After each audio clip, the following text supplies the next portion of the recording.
Hey everybody, welcome back. As you can see, I am practicing the J in Just Care Joy in my happy place, which is nature, on a bike ride this beautiful Sunday morning. Welcome back everybody to the Lead with Love podcast with Dr. Q, that's me, where we talk about love, leadership, and real life lessons that actually matter. And remember, if you are here right now, it's no accident. You're exactly where you are supposed to be. So I am not going to waste your time. Let's jump in. Okay, y'all. So for the last 2 weeks, I've been making a case. We've been making a case for listening. Week 1, we talked about the neuroscience. What happens in the brain when someone feels genuinely heard by someone else. The oxytocin, the cortisol drip, the mirror neuron synchronization that makes your listening neurologically contagious. Then in week 2, we talked about the framework. Listen to build, listen to learn, listen to connect. And those are the 3 reasons that listening should be and is a non-negotiable for every single leader, no matter where you lead, who wants to build a culture and relationships that last.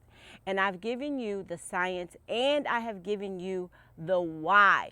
And now I want to hear from you. Y'all, did y'all try at least one conversation with somebody? That challenge that I gave you in episode 27? Did you apply it, one of those 3 action steps from episode 28? Because if you did, let me tell you what I know. Something shifted, because it always does. But today, what I want to do, what I want to get out of, I want you all to get out of this is the philosophy. I want to get out of the philosophy and go into the mechanics. But here's the thing about listening, and I say this with love because I have coached enough leaders to know that it's true. That most leaders want to listen better. I know you do, because you're in the position. And they believe that they are listening. They know listening is important. And when they walk into a meeting, their phone buzzes. Someone asks them a question. And then the good intention of listening completely disappears. So intention without structure is just a wish, and your people deserve more than a wish. That's why we're going to get out of philosophy and go into the mechanics. They deserve a leader who has built listening into the architecture of how they lead. Remember, if there's not a system for it, it's not happening. Not just aspiration, because aspiration is great, but you need a system. So today what we're going to talk about is the 5 core listening practices from chapter 4 of Lead with Love. If you haven't gotten your copy, what are you waiting on? These are not personality traits. They are structures that you can implement, every single one of them, regardless of how listening comes to you. If it's not natural to you, it's okay. And when you do, when listening becomes like a system and not just a mood or wish or desire, your culture is going to change 100% guaranteed. Okay, y'all just got to try it. And by the end of today's episode, you are going to have 5 very specific implementable listening practices that you can begin using this week. Remember, loving is not just this abstract thing. No, it's practical. And some of you already know.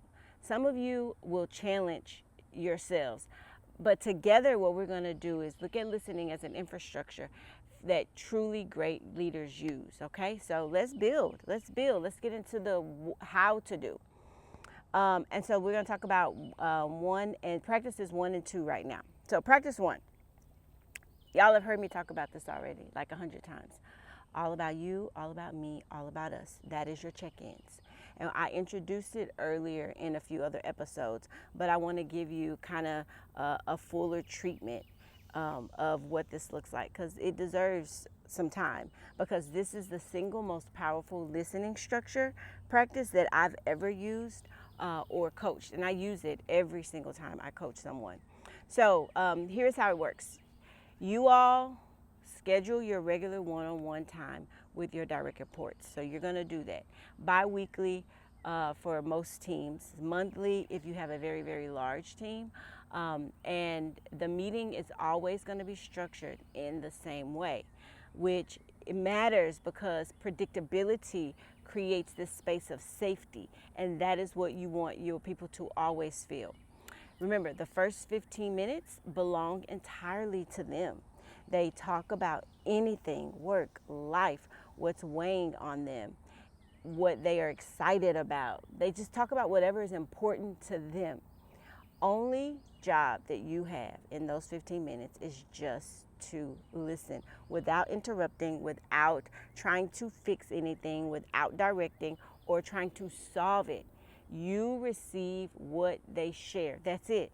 And this communicates one thing very, very clearly, that your voice is the most important thing in this room right now, and people need to feel that. The next 10 minutes, they belong to you. And y'all, these times can fluctuate. You're going to share your observations. You're going to give them feedback. You're going to address your agenda. And because they felt heard first, they're going to be open. And you've earned the right to be heard now by first doing the listening, okay? Now, the final 10 minutes are y'all's together. You're going to align on next steps. You're going to clarify support needed. And then you're going to kind of close with this mutual commitment of what you're doing going forward. Y'all, schedule it, but more importantly, protect that time. Don't cancel it. Do not let it become a status update meeting. Guard the first 15 minutes like they are so sacred, because they are. Okay? All right, that's practice one. All about you, all about me, all about us. Now practice two. Work the room. I told y'all about this every single morning as a principal. My administrative team and we divided our staff list, visited every classroom. A lot of you all responded to that reel because it's important. Every single classroom, every single office before the school day began, not to supervise them, not to evaluate them, just to say hello, ask how people are doing, check in with them, offer some support. It took 30 minutes, y'all, 30, 40 minutes. And it did more for our culture than professional development sessions ever had done. Here is what Work the Room does. It communicates visibility. And visibility always communicates a certain amount of value that leaders have. And when people see you consistently in their spaces, not just in yours, they begin to believe that you actually care about their world and not just your results. And when they believe that they start talking, y'all. They do. They surface things that would have stayed very buried, or you may have not had the opportunity. They tell you the truth before it becomes a crisis that you have to respond to. But here is the key phrase that I want you all to hold on to very, very tightly in the book. Visibility without sincerity is counterproductive. If you walk the halls, if you're checking boxes and not actually connecting with people, if you're physically present but emotionally somewhere else, your people, listen, they're going to feel that, and they're going to see right through it. They're going to see right through you. Work the room means work the room. Eyes up, phone down, and actually have presence in the space, because they will know, okay? They're going to know. All right, practice number 3, open door policy. Done right way, the right way. Most leaders are like, I have an open door policy. But as I've said before, y'all, an open door is not a listening system. It is an invitation to listen. And the people who most need to be heard are often the ones least likely to walk through an open door on their own. They're not coming to your office. They're just not. So here is how to make an open door policy actually work and to meet everyone's needs. First, actively tell people You want them to use it, not once in an all staff meeting email that they skimmed, no, repeatedly in one-on-ones, in team meetings, in passing conversations, in those check-ins. If something is on your mind, y'all, you're not sure where to take it, please come to me first. Second, when people do come, you make them glad that they came. Put the phone down, give them some full attention, and whatever they share, even if it's hard for you to hear, leader, even if it challenges you, I want you to receive it with grace, because the way that you respond to the first person who takes the risk of your open door determines whether anyone else is ever going to walk through it, okay? Because they're going to talk about it, they're going to talk.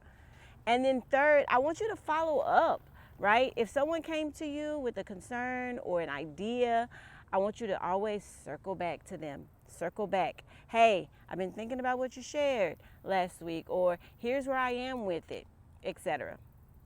Because that follow-up is the thing that turns an open door, into an open relationship. Practice 4, a structured stakeholder feedback system. Here's the deal. You cannot personally listen to everyone all the time. It's just one of you, and you should not try. What you need instead are systems that give voice to people even when you are not in the room. I do the same thing with my kids. I call it a family board meeting where I spend 4 hours and they listen.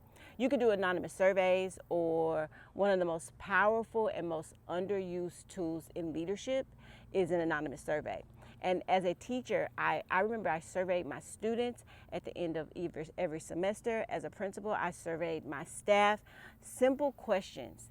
How is it going? What would make it better? And what do you need more of? Those are so simple. But the answers were not always very comfortable.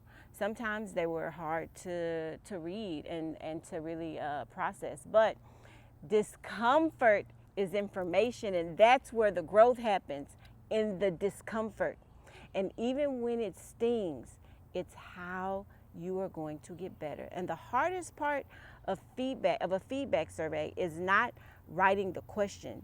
It's the ego that we have to address, the willingness to truly hear that something is not working, the willingness to be wrong and to say so out loud to the people who told you the truth.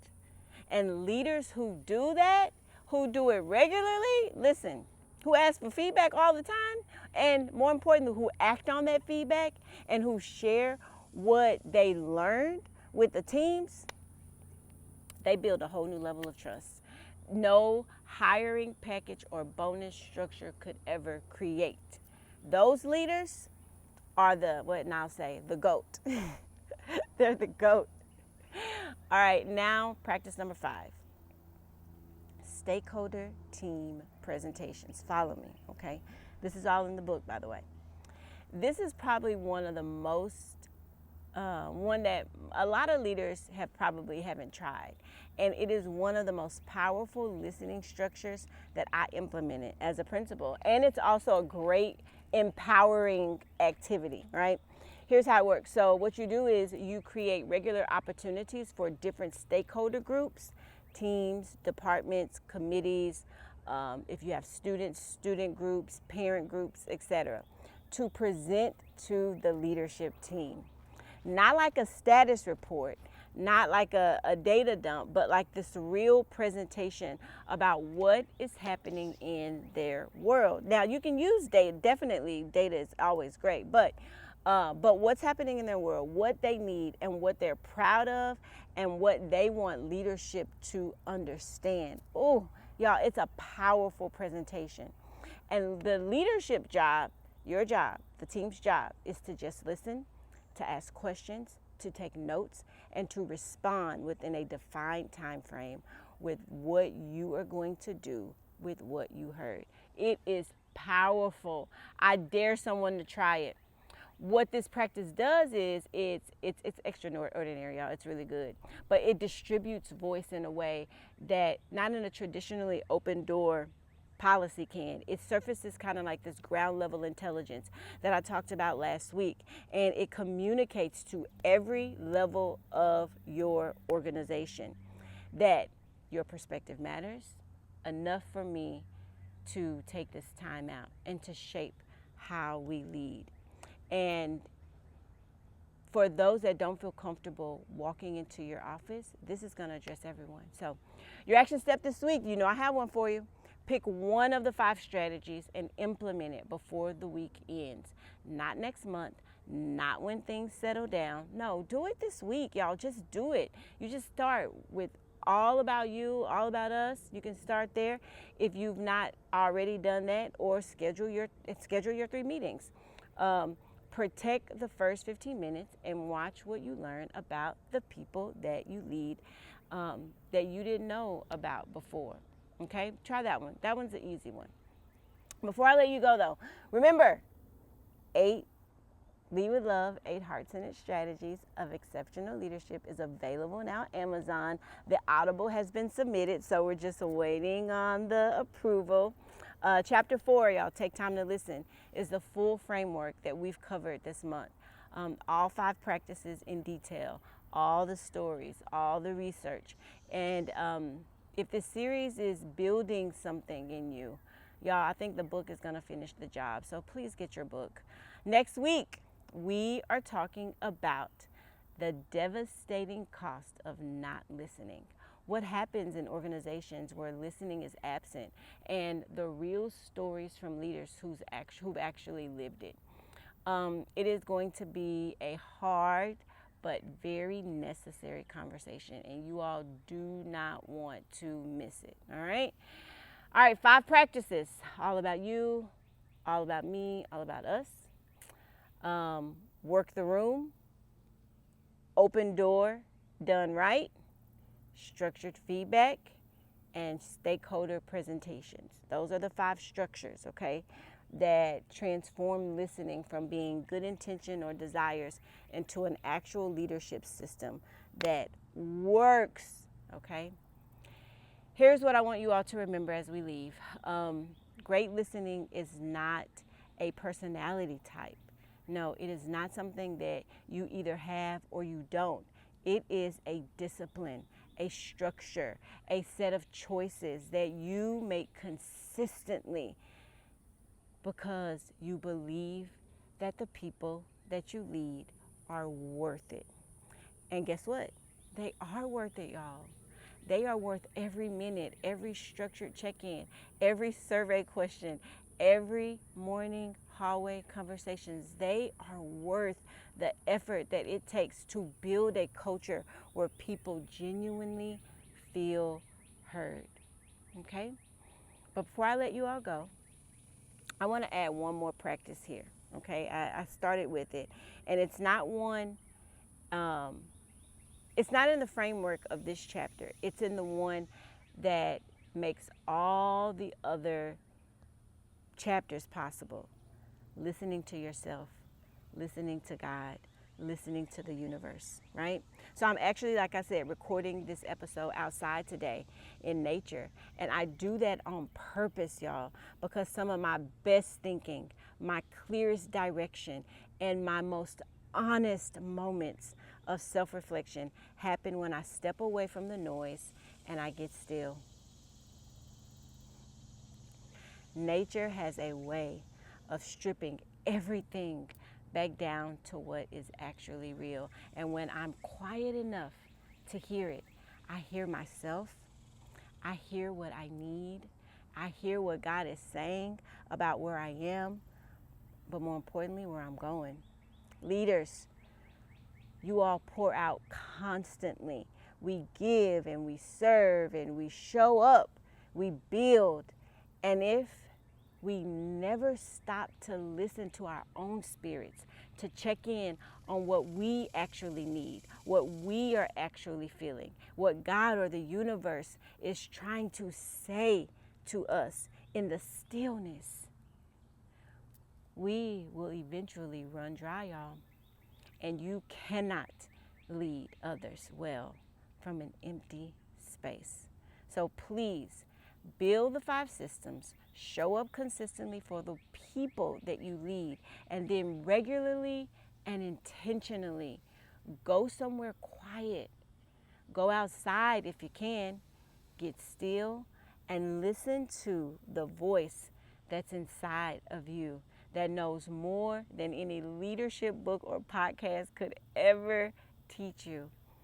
That is the practice underneath all the practices. It's the J. Enjoy. It's the J and just care. And guess what? It will change everything. All right? Thank y'all so much for joining me here on the Lead with Love podcast. If today's message spoke to you, please share it with a leader who wants to listen better, but doesn't actually know where to start, because this episode gives them the exact place to start. They've got a roadmap right now. They've got a roadmap. So don't forget to subscribe so that you do not miss episode 30. Oh my God, I cannot believe we're on episode 30. Next week, when we're going to talk about leaders who don't listen, and the cost that plays that no one actually ever talks about. So remember, leading with love isn't a one-time decision. It is a daily choice. So until next time, be well and lead with love.